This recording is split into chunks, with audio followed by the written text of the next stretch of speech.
Hi, welcome to the third season of the two-time Emmy-nominated show Drop the Mic on the educational channel of Community College of Philadelphia.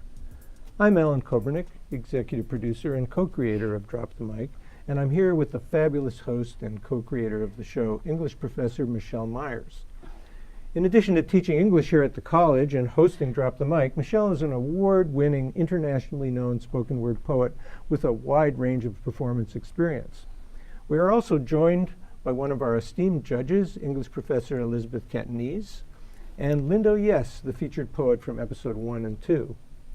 The performances in season 3 of Drop the Mic, recorded in the fall of 2016, turned out to be particularly powerful, especially considering the national and international events of the day.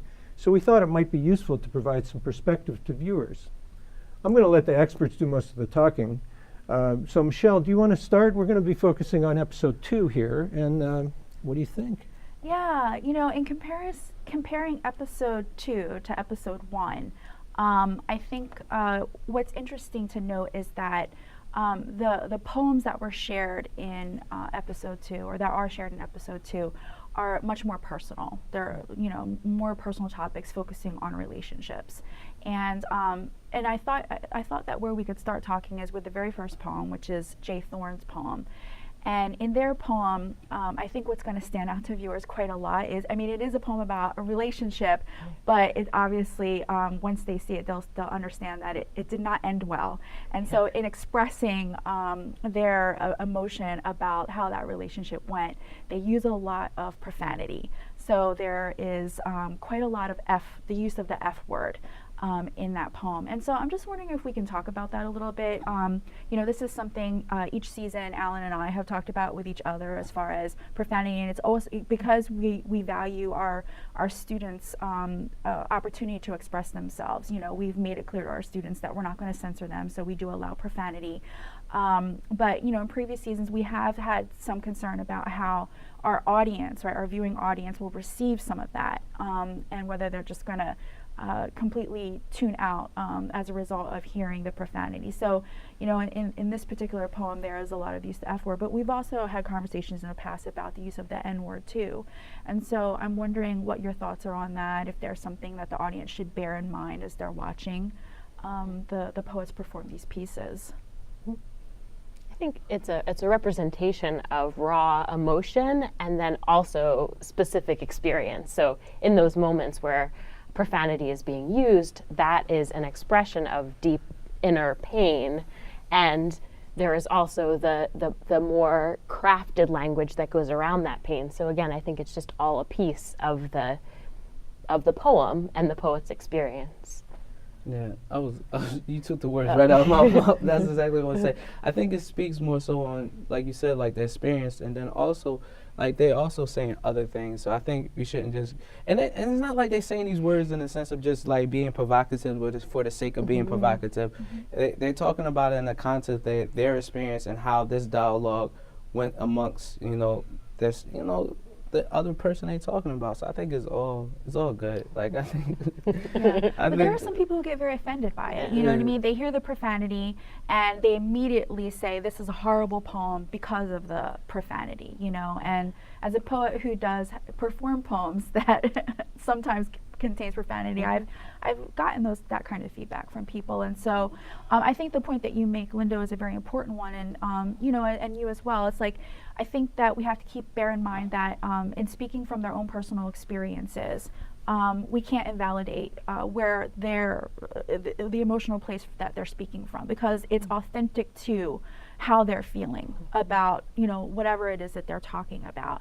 And so kind of recognizing that and not becoming so fixated on the profanity that the message is completely lost. You know, there's obviously there's something that they're trying to communicate through all of that. Yeah. I think people sometimes get afraid. It's just that people think that words mean actions or something, that there's a threat. And I think that keeping in mind that it's a poem on stage, that there is a contained environment for it, and you can talk about it afterwards, and you can feel whatever you feel without being scared of how you're feeling. I think that's really important. I can definitely sympathize with people who might feel a little scared, but I also think it's important to listen, regardless. Yeah, very true. Yeah, I think people should just focus more on the content and the conditions that may invoke such, raw emotions more so than like the word. I mean, like this word, like it's not. To me, this is like a non-issue. Cause if someone gets like stopped 20 times and never gets arrested or never gets a fine, but that becomes a difficulty, a part of their day, and they want to say, the F-bomb in response to that experience, we should talk more about why is this experience happening versus the F-bomb, because how do you expect a person to feel after that? There's a sense of like, we can't be the most articulate person sometimes. Sometimes we just need to just, state our frustration. And you know what I'm saying? Like being sad is not like, let that person cry. That's how I look at it. Like, let that person cry. If you don't sit up there, you shouldn't have tears right now because we're sitting at dinner. Like, no, let that person cry. That person feels that way right now, and that's an emotion that is coming out of them. Allow them to experience that, and we should really talk about what made that person cry, what made that person feel that way versus like, well, this is not appropriate for you to have tears. Like, come on. I understand. It's just that sometimes people assert a sort of moral judgment on the use of that language, and that's where I think it becomes, an issue in terms of the message being heard. But I think it's, and I know that we should move on to talk about other things, but one last thing I just kind of wanted to note about the utilitarian nature of using profanity. There's a whole school of thought out there that posits the idea that profanity is actually a release, you know what I mean, in terms of if we're talking about therapeutic value, you know what I mean, that in expressing how one feels and then using profanity, there's a freedom there, right, in being able to express that word. And so there's a catharsis, a feeling of catharsis. So it actually does have some value, emotionally and perhaps even psychologically. So, it's good to let out the F-bomb every now and then. I would definitely encourage people to use the F-bomb in whatever they think is the most appropriate way so that they can release those pent-up emotions. But so many, going back to again to what both of you have been saying, there's a lot of raw emotion that's expressed in the poems. I mean, obviously we have already kind of referred to Jay's poem, but around the whole issue of love, right? And other than Jay's, I'm just wondering if there was, if there were any other poems or performances that stood out to either one of you. So Namani was talking about how in a relationship the lover loves somebody else. That was a very vulnerable moment in that poem. And Stevie Purnell's poem about longing for an absent mother figure was very, very deep. A real quiet pain and strength in that poem, and a lot of specificity in the language. My heart yearned for your presence. Description of the speaker as a young child with pigtails. Yeah, no, that was a very powerful poem, and I think that it's easy to kind of overlook the power of Stevie's poems, because she does have a very quiet kind of presence about her when she's up on stage in both episode 1 and episode 2.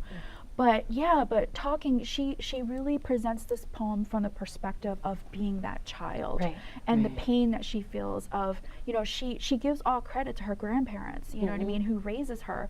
But what she's really trying to speak to is that how deeply it affected her, the absence of her mother and her father. But definitely there's that one, I remember the imagery of the piece. There's this one part where she talks about how as a little girl she runs down the stairs and she's thinking that she's going to be taken to the movies, but her mother's not there. She never comes, and so that always feeling that emptiness, that absence of and then that, the tender gesture of the grandmother saying it's time for bed, and but that contrast of that hole that's left is really powerful. I really feel like I'm going to start to cry just thinking about it. No, it's a very powerful, heartfelt piece. Yeah. I am a result of 2 loving grandparents, 3 siblings, and 2 strangers. That's a lot of people for just one me. Shoulder length now, I hear everything. Barely out of middle school and you visit now. And I know he would too if he could, but he can't, and it's no one's fault but his own. I guess he just wasn't thinking. I guess I'm a result of my own negligence. After all, I'm just a child. I'm a result of my grandfather's passing, my mother's bad decisions, and any decisions I make after this. I am a result of the circumstances around me. Which also in many ways connects to Ill's Wills, you know, because his poem, which ends that episode, he kind of takes to task those absentee parents or those parents who are not providing the kind of guidance to their children. You know, his poem, I don't want to say it's a harsh poem, but he's definitely, you know, in that poem expressing, you know, that there should be some accountability taken, you know what I mean? And he's not saying that people can't make mistakes. You know, I think there's one point in the poem where he says that, like, we're not, you know, we all have, you know, faults, you know, we all have flaws, but at the same time acknowledging where those faults or those flaws are, you know, and then how sometimes there is this, you know, how trauma can be passed on, you know what I mean? Like, in terms of whether or not someone is, you know, not as present in their children's life because they're still struggling with their own issues, but then kind of saying, well, what is it, you know, what is this legacy of trauma, you know, and how does it keep perpetuating itself generation after generation after generation, and where do you break the cycle kind of thing? So, yeah. Then again, you barely take care of kids, I mean children, so I guess it's okay. And no, I don't have any children, so yes, it does feel kind of strange, you know, to criticize what parents do. But in my defense, I'm around children all day, and all I hear is what parents do. So much to the point, I worry about them when they're not in my presence. The children, you know, sort of how the parents do. And then I try to put myself in their shoes because I know there has to be a good reason behind what parents do. So no, I'm not bashful, and no, I won't bash you. I'm pretty sure that there's a lot of things that you can school me on, and you might have to. What they say, each one teach one, right? You know, in these introductions to the episodes, we've talked a lot about kind of, Michelle, your experience, because it comes from, you're a teacher, and you have a lot of interaction with these students. And, you know, but we haven't really talked about the judging experience.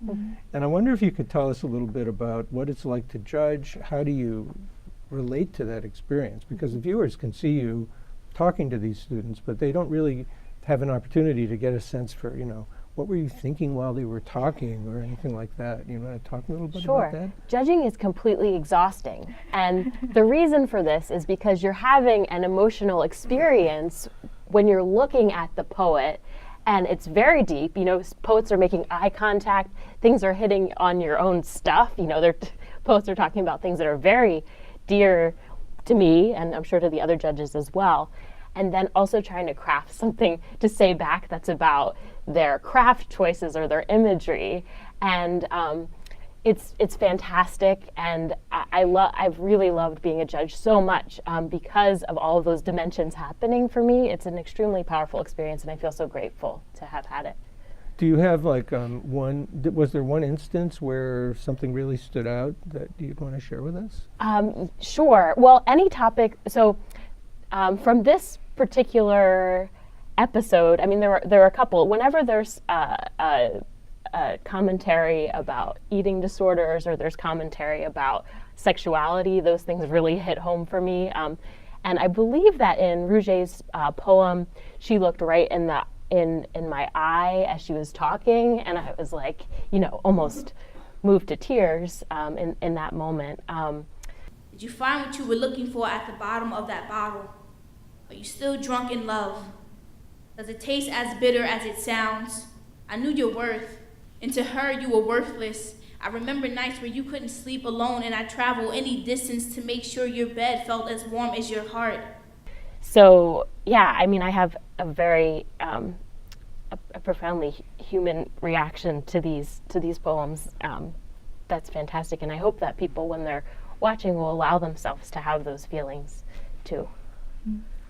So, Lindo, on your you had actually a little bit longer performance for the second episode that's Yeah. coming up.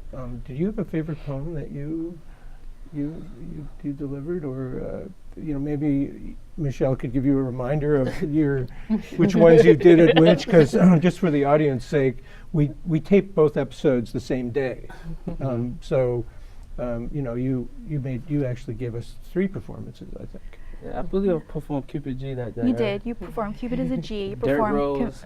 confetti. You also performed seahorses. Oh man, I think man, for me, seahorses, because like I'm like a comic book fan, and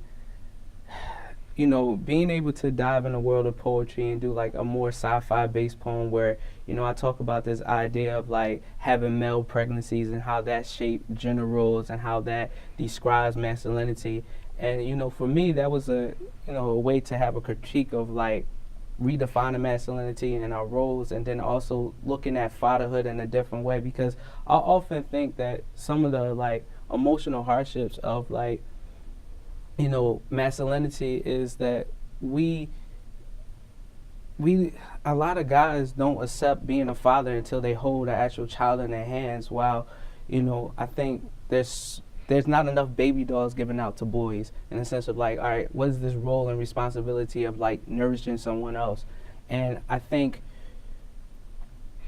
the idea of just like, all right, I'm having this person within me for the next 9 months, and this acceptance of responsibility is just like a whole new experience where I think may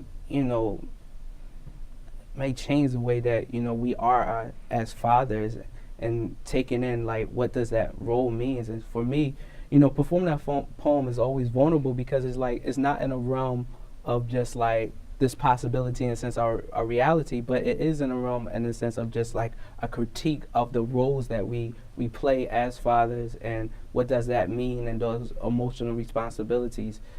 And I don't know how the crowd is ever going to receive that. Are they going to be engrossed in this world that I'm presenting them? Am I a good presenter of this world? Am I creating the contents that like allow you to suspend your disbelief? And then at the same time, does it touch on the place of like my objective of hitting the critique of like, are you starting to think about these ideas of what does it mean to be a father? Yeah. So to me, that's like always a powerful piece, and I always like look forward to like performing that piece, because I'm like, all right, can I do this tonight? Will they be with me? So yeah, I love that piece. It's weird saying that about your own. I'm not trying to be conceited or anything. It's just like I just love exploring, the possibilities, through fantasy. And because like I love like all that stuff. I love Game of Thrones and all that. Like, so to me that's appealing. Yeah, well, I can support you in that, because I saw I was involved in post-production of the piece, and I watched that poem a couple of times, and it's really great. And I think that the viewers will really like it. So watch for that one. Any other poems stand out to you guys? Yeah. Elizabeth, do you have something? There are a lot, and also, be excited about the upcoming episodes as well, because there's just throughout the whole season, there's really powerful ones. Yeah, I think all of the poems in the second episode are really powerful, and they also touch. A lot of them go on these sort of windy arcs, right? It starts with relationships and then moves elsewhere. I think Ills Will's poem's very powerful for those reasons. Yeah. For you, Michelle?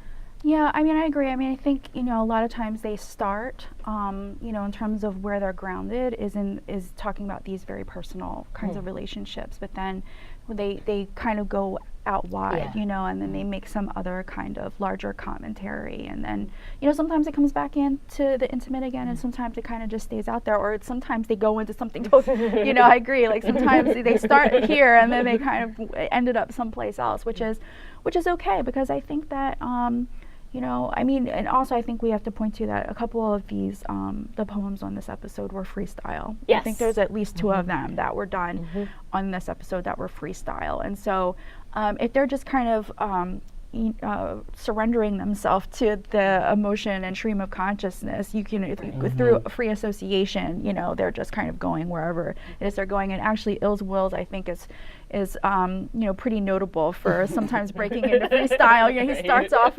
something, and then he kind of ends. He decides that he wants to shift a little bit. So I think he's great at that, and he's also has really great stage presence. If we're talking about Ills Wills, very a lot of confidence. Very very solid kind of presence. Very clear, solid, strong presence on stage. Whereas, in looking at some of the other poets, much quieter. I'm thinking, but still powerful, like Ruja Ballard. I have to say, like, in both of these episodes, she has like a very quiet, power about her. And I know that, like, with some of the comments that the judges gave back to her, like some of the ways in which some of the judges described her were, honest and, clear. She has a very kind of clear and honest way of talking. And, what I really loved about her poem in the second episode was, she started with, the song. She starts the poem and ends the poem with that song. And it's just so lovely. Like, she's expressing a lot of pain in that poem. It's not a happy poem, so to speak. You know what I mean? But it's so beautiful. You know what I mean? Like in the expressing of that vulnerability and the expressing of the extent to which she tried to make this relationship work. You know what I mean? But the way that she, it's heartbreaking and beautiful at the same time. Yeah. So before we wrap this up, as we've started this tradition, do you have like one thing you want to tell the viewers to watch for? I think, as we've been saying, a lot of the poems in this particular episode are very personal, right? They're very emotionally raw, and again, really just being open to listening to those experiences and thinking about the ways in which they can possibly connect with those experiences. Elizabeth? I would say look at how the poems are constructed. Look at the ones that begin with song. Look at the ones that have a lot of energy to them, quiet tones. Like, sort of look at how the poets are creating the experience that you're having. I'll just say, listen, man, it's a lot of, I think,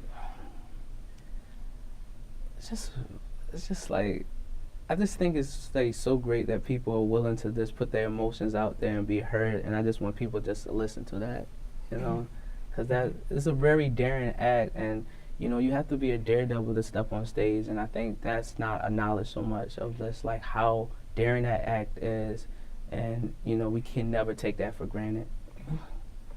Okay, thank you guys for doing this with us. And that's about it. So we're ready to go to episode 2 of the 2-time Emmy nominated Drop the Mic show. Enjoy.